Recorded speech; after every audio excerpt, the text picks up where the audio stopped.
दक्षिण एशिया में हिंद महासागर के बीच बसा मालदीव अपनी खूबसूरती के लिए पूरी दुनिया भर में विख्यात है। लेकिन प्रधानमंत्री नरेंद्र मोदी के लक्षद्वीप जाने और वहां से सोशल मीडिया पर अपनी फोटो डालने के बाद से ही मालदीव और उसके कुछ नेता ऐसे बौखलाए हुए हैं। इसकी वजह से अब भारत और मालदीव के रिश्ते में दरार आ गई है। सवाल यह है कि आखिर इसकी वजह क्या है? क्यों प्रधानमंत्री नरेंद्र मोदी के लक्षद्वीप दौरे से मालदीव के नेताओं को मिर्ची लग रही? क्या मालदीव के नेताओं का भारत के खिलाफ दिया गया बयान चीन के उकसावे पर है, या फिर इसके पीछे है दुनिया के सबसे बड़े खूंखार आतंकी संगठन आईएसआईएस का कोई बड़ा गेम प्लान?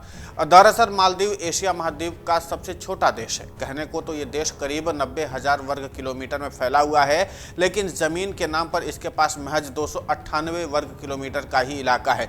इतना छोटा है कि दिल्ली और मुंबई तो छोड़िए, लखनऊ के आगे भी कहीं नहीं टिकता है। लेकिन खूबसूरत इतना है कि दुनिया भर के लोग यहाँ आते हैं। मालदीव को अपने देश की खूबसूरती पर गुमान भी है।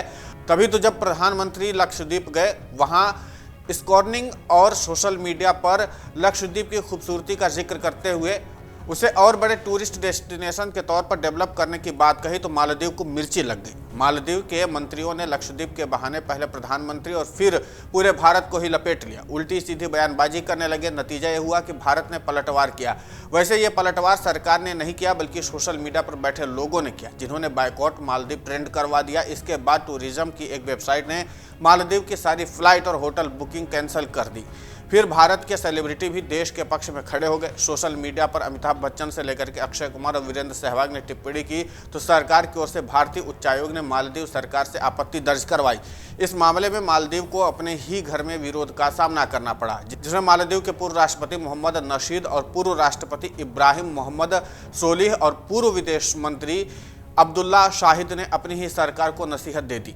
नतीजा यह हुआ कि मालदीव बैकफुट पर आ गया और प्रधानमंत्री मोदी के साथ ही भारत की आलोचना करने वाले तीन मंत्रियों को इस्तीफा देना पड़ गया। मालदीव की सरकार ने खुद को अपने मंत्रियों के बयानों से अलग करके भारत के साथ रिश्ते सुधारने की भी कोशिश की, लेकिन मालदीव जैसे देश का भारत के खिलाफ दिया गया बयान यहाँ के आम लोगों को इतना अखरा है कि अब वह मालदीव को बख्शने के मूड में नहीं है। और इसका नुकसान किसी और को नहीं बल्कि सिर्फ मालदीव को ही उठाना पड़ेगा, क्योंकि भारत से हर साल 2 लाख से भी ज़्यादा लोग मालदीव घूमने जाते हैं। लेकिन अब लोग मालदीव की टिकट कैंसिल करवा करके सोशल मीडिया पर पोस्ट कर रहे हैं कि उनके पास लक्षद्वीप के रूप में अपना मालदीव है, तो दूसरे देश जाने की ज़रूरत ही क्या है।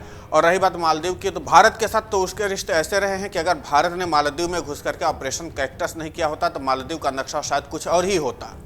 ये बात है साल 1988 की। तब भारत के प्रधानमंत्री राजीव गांधी और मालदीव के राष्ट्रपति मामूल अब्दुल गयम थे। तब मालदीव की सेना ने श्रीलंका के विद्रोहियों के साथ मिलकर के अब्दुल गयम का तख्ता पलट करने की कोशिश की थी। इससे पहले 1980 और 1983 में भी तख्ता पलट की कोशिश हुई थी, जो नाकाम हो गई थी।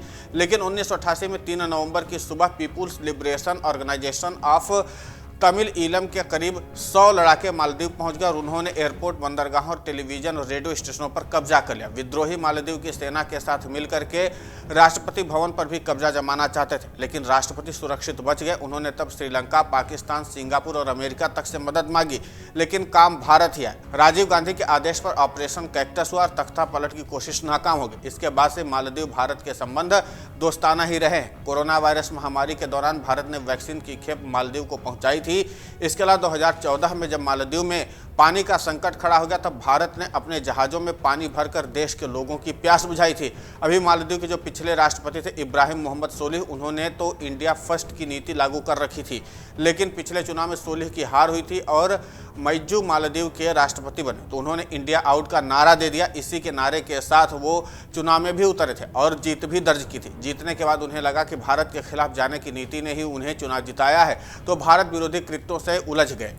यही वजह है कि अब तक मालदीव के जितने भी राष्ट्रपति होते थे वो अपनी पहली विदेश यात्रा के लिए भारत का चुनाव करते थे, लेकिन मैजू ने अपनी यात्रा के लिए तुर्की को चुना, जिसका भारत के खिलाफ रुख जाहिर है।